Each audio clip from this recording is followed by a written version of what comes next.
Okay, everyone, it's a welcome to Kernel Kol Shira in partnership with Breslov.org.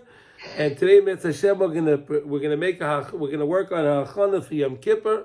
Baruch Hashem, Yom Kippur is the most amazing day. It's one of the most amazing days we have on the calendar, right? It's one of the most amazing days. And if we prepare for Yom Kippur, and we recognize how beautiful the day is, and we're not worried about, I can't eat, I can't drink, I can't have my coffee, I can't have this and that. And believe me, I love my coffee too. I have a coffee every morning. Everyone knows that. I have my coffee. But okay, Yom Kippur, Baruch Hashem. Yom Kippur is higher than that. I don't need the coffee. Let's find out why.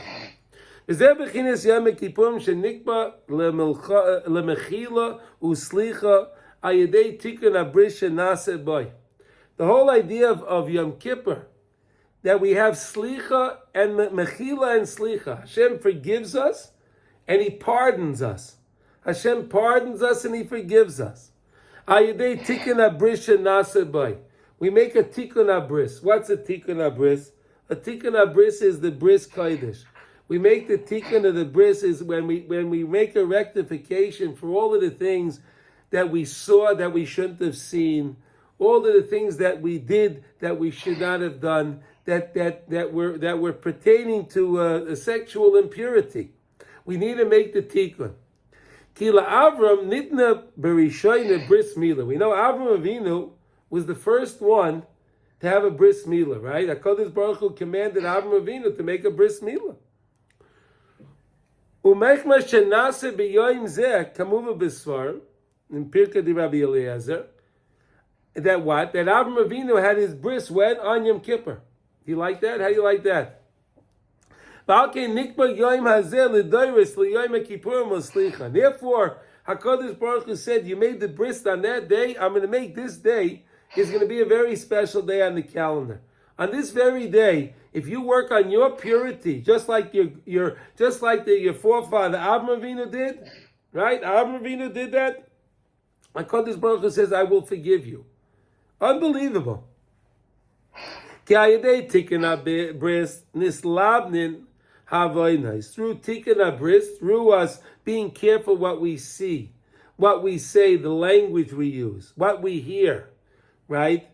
Right. We work on shmiras einayim, shmiras eznayim, right? Shmiras hapeh, right? We work on these things. These are very, very important things. These are all part of the gather of shmiras habris. They're all part of that same thing of shmiras habris. Because again, if I watch what I see, so then I'm going to watch my machshava, right? My machshava, right? The mind tells the eyes what it wants to see. The eyes don't have, the mind has no eyes. The mind is curious about something. So what does it do? It tells the eyes, I want to know about this. So go look at that and then send me back the message, what you see. That's how the mind works, right? The mind can't see. The mind has the agents, the eyes. So that's why the eyes are so important. If I watch my eyes, then I watch what's going into my brain, what I'm going to think about. And if I watch what I'm going to think about, so of course I'm not going to come to do the wrong thing. But if I'm careless and I just look at anything that I want to see, and I'm not careful about what I'm seeing, so then of course my mind will get blemished by that, because the eyes send a message to the mind. And then I fill my mind with all of that stuff. But the whole idea of Yom Kippur is to be whitened, right? Nislabnin.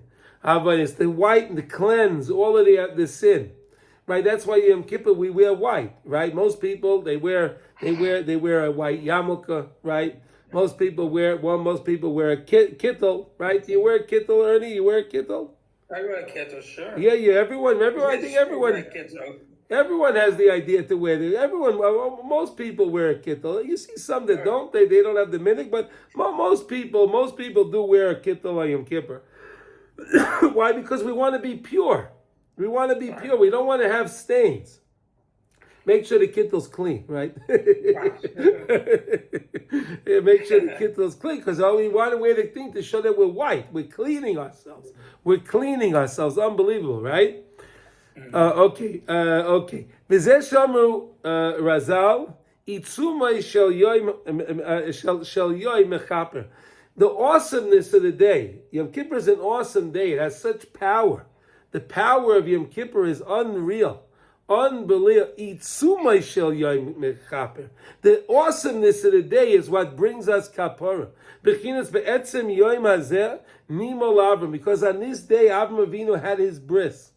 Wow.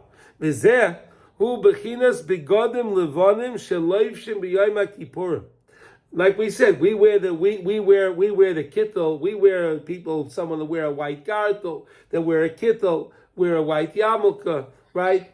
I see some people have a thing, they even wear white pants. I've seen all kinds of people do. They're trying to wear as much white as they can on Yom Kippur, right? And we know that the Kohanim in the Beis Hamikdash, right? He wore a big day love. He wore a big day love, and also, right? He wore his white garments. He wore his white garments on Yom Kippur. He didn't wear the ones with the gold in it. He wore the white one. You wear white sneakers. Well, if you have white sneakers, okay, sure, whatever you can. Yeah. The big day lovan. The whole thing was always with the big day lovan. Always, the Gemara says in Yuma on Daf Lamed Beis Amid Aleph, Ki Ayedei tikkona bris nasen bechinas begodim levanim. Because through tikkona bris, through me being careful about what I see, what I do, what I'm involved with, that causes me to fix the kisamim, the stains that I have on my garments, on my spiritual garments, not the physical garments. Okay, it fixes my spiritual garments. Those are the garments that really count, because those are the garments that we're going to get when we go to the next world after 120, right? So we don't want to wear, if you have a shirt today, right? And your shirt has a spot on it. You feel funny walking out with it, right? You don't want to walk out in the street with a spot on the shirt. So could you imagine if a guy goes up to Shemayim and his shirt that he's wearing, his neshama has his shirt that he's wearing, has big spots on it? How embarrassing that would be, right? Wouldn't that be very embarrassing? That would be terribly embarrassing, right? Everything we have down in this world is a mushal for the nimshal, right? The same way where we have when we feel funny when there's a spot on my shirt, right? Because in the next world we can also feel funny. So that's why we feel over here. Everything we have and feel down here is an example of what we have up on high. Okay? Nisratza Kodesh Baruch Hu b'yoyim hazeh l'Moshe b'simcha v'amar lo salachti kidvarecha. Right? Moshe Rabbeinu went up to Hashem, and we made a big mistake. Right? What was the big mistake? We made the golden calf. Right? We made the golden calf. Right? And that was a big mistake. A very big mistake. But Moshe Rabbeinu went to Shemayim, and he was there for 40 days. He went up 3 times, right? And he davened to Hashem so much, and he pleaded with Hashem so much that Hashem said, Salachti kidvarecha. And that's why we say that so many times on Yom Kippur. Right? We're going to say those words, Salachti kidvarecha, right? You know those words? Why? Because HaKadosh Baruch Hu testified in the Torah that Hashem says that He forgave us. Shezeh bechinas slichas pagama bris. That the whole idea of the eggo, you want to hear this? The whole idea of the eggo was because of pagama bris. Look what he says now. Kichena eggo loya pagama bris kishirazal in Gemara in Sanhedrin. On that you'll find it on Samach Gimel Amid Beis 63. The second side B. Loi avdu Yisrael avodah zara ela kidei lahater lahem arayis b'fahesia. I don't know if you knew this.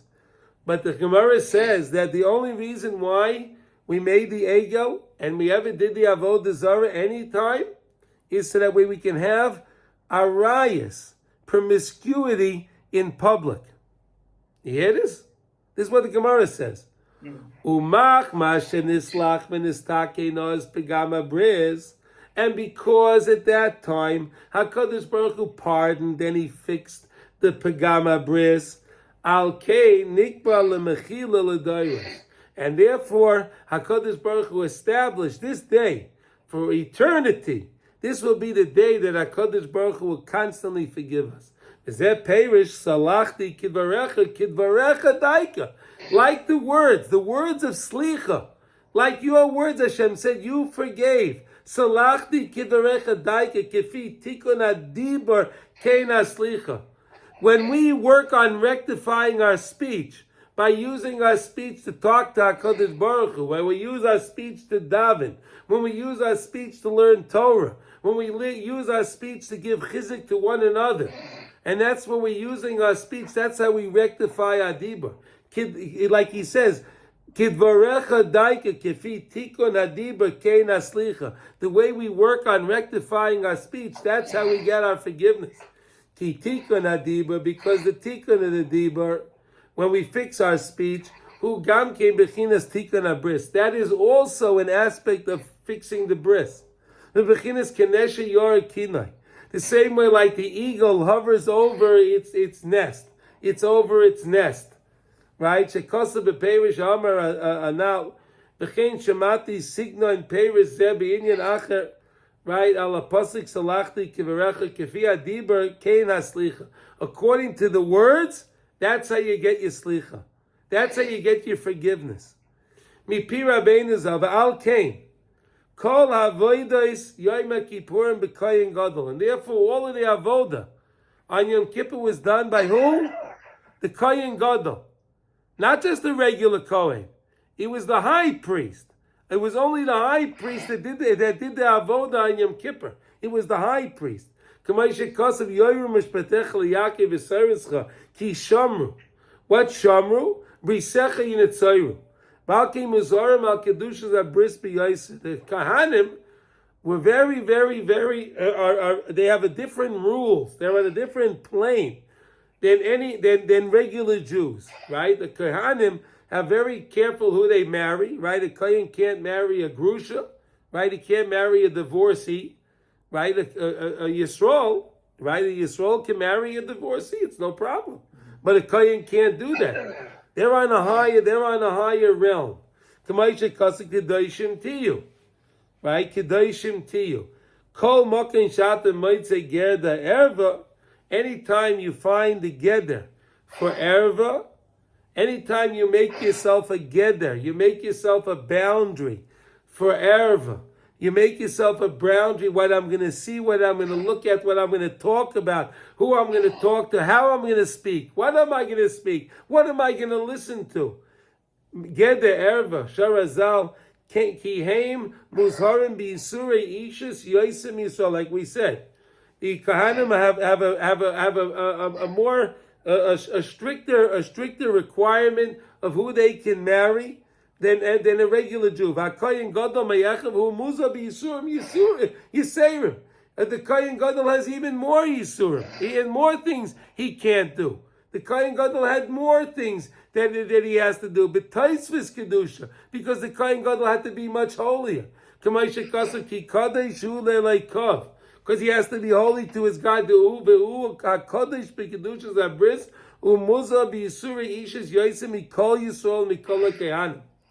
Right? The Kohen Gadol can only marry a besula that wasn't she couldn't have been a widow, right? She couldn't have been a widow or of course not a what do you call it? Not a divorcee.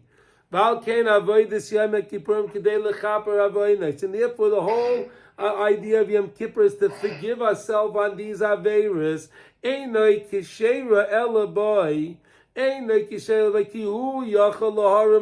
Because the Kohen Gadol can raise up our minds. The Kohen Gadol can raise us up to a higher level of Kedusha, a higher level of holiness, of Kedushas bris. And the Kohen Gadol, he can bring whiteness. He can bring the whiteness to whiten our sin. Like we know what happened. We had the soil, the shtei seirim, right? We had the two goats. They had to be exact the same size, the same height, the same weight, right? They had to be identical. And there was a lottery, right? They did a lottery. Which one was going to be Lashem and which one was going to be La Zoza, right? What? One went One went blashem. It got slaughtered in the base of Mikdash. It got sacrificed in the base of Mikdash. The other one they took to the mountain and they threw it off the mountain. You see that? They were both identical. One gets thrown off the mountain. And they had a string. And they had a string that they would dip into the blood. And after the avodah, they would see if the avodah of the Kohen Gadol, because again, the Kohen Gadol was so pure. The Kohen Gadol was so pure. And he was our representative. He was our liaison. He was our connection to HaKadosh Baruch Hu. If we were forgiven, so what happened? We know what happened. The string turned white. And then we knew that we were forgiven. Isn't that beautiful? The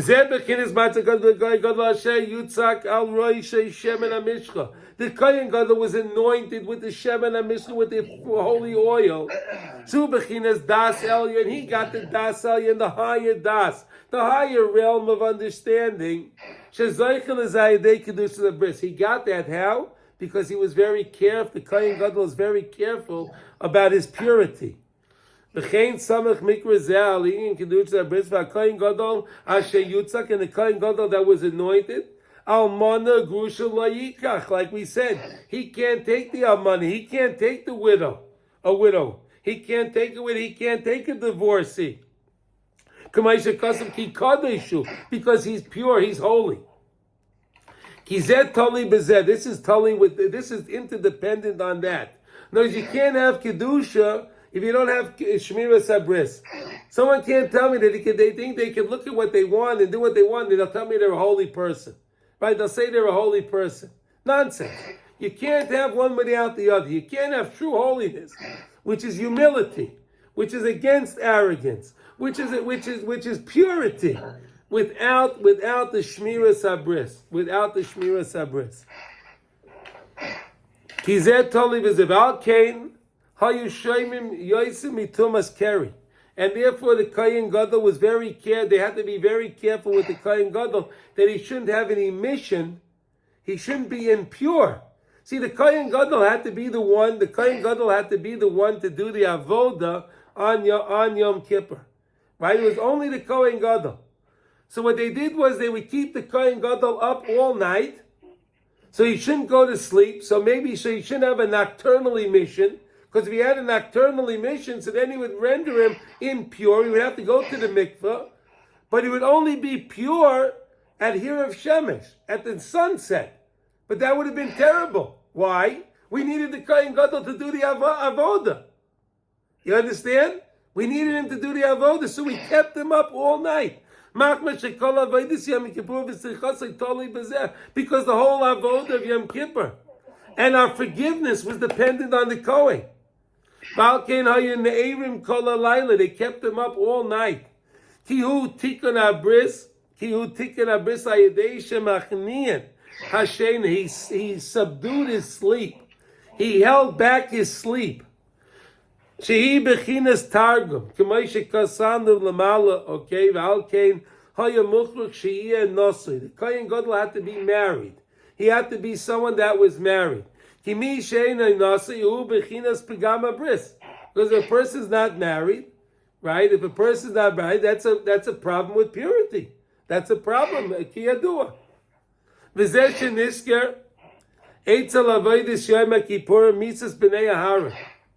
We know that the two children of Aharon, the Kohen, died. They went to do the avodah. Remember the two children of Aharon, the Kohen. He went on the day of the Hamshachas HaMishkan, right? The Mishkan was being anointed, right? And the Mishkan was being established. So the two sons of Aaron, they went and they offered a fire offering, right? Yeah, Nadav Avihu. Yeah, sure. Yeah, Nadav Avihu, the two children of Aaron. They were the ones that brought the thing, but they weren't married. That was the problem. They weren't married. It says here, okay, we read about it on Yom Kippur. In Savu, that they were not married, the Zayah says.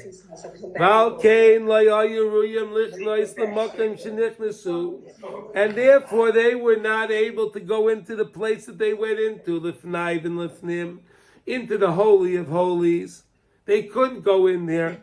lahamshich, to bring das elyon, to bring the das elyon, the holy knowledge. Ki im al yedei tikkona bris b'shleimus. Only if they had tikkona bris b'shleimus. They had their tikkona bris, it was pure. They were totally, completely pure. And that's what it says, that they drank wine.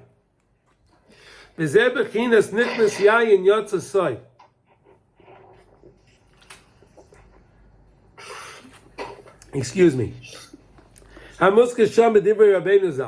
Chazal say, we know the concept. If you drink wine, right? A person drinks wine. Yotzasai, the Gemara says, right? When you drink wine, the secrets come out, right? Right? If a person nichnas yayin yotzasai, the secret, what the person's really thinking about, right? A person may hide what he's thinking about. He may be thinking about all kind of things. If you want to know who the person is, let the person drink a little wine and see what he talks about then. Then you'll know who the person really is. Then you'll know who the person is. And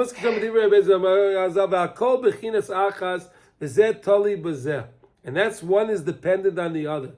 So we're learning from here is this beautiful idea that the whole thing of Yom Kippur is really the tikkona bris, is really to make ourselves more pure. Is to purify ourselves. How do we know that? We wear white. Why do we wear white? Because we know the angels are pure. And we want to be white like the angels. We don't want to have all that stain. We don't want the stain. So that's why we wear the white. And we know that Avraham Avinu, we learned that Avraham Avinu had his bris on Yom Kippur. And he was the first one to have a bris, purity. Avraham Avinu was pure. He had his bris on Yom Kippur, and therefore Moshe Rabbeinu was able to go up on Yom Kippur, and HaKadosh Baruch Hu said, Salachti kidvarecha. Mamish, like we said, kidvarecha mamish. Like your words. We have to be careful what we say. Chas v'sholom, not to say any lashon hara or rechilus. We shouldn't say damaging things to people, chas v'sholom. Only say things to lift people up. Try to help people the best that we possibly can. This is really what we have to do. This is our job. And when we show HaKadosh Baruch Hu that we care about others, and we show HaKadosh Baruch Hu that we care about others, and we call anyone that we may have done, that we did something that we shouldn't have done, and we say, I'm sorry. We say, I'm sorry. Please forgive me. If we do that, we have those minhagim. We do those things. Right? We do those things because we know that Yom Kippur is only Michael ben Adam lamakim. It's not Yom Kippur is not Michael on. You don't have a kapara ben Adam lechaveiroi. So you still have to still make amends with anyone that you may have wronged during the year, right? So as everyone else has to do with you, okay. Most of us that say Kriya Shema Lamita, we always do that every day. Actually, we forgive everybody for anything that we did, that they may have done for me during that day.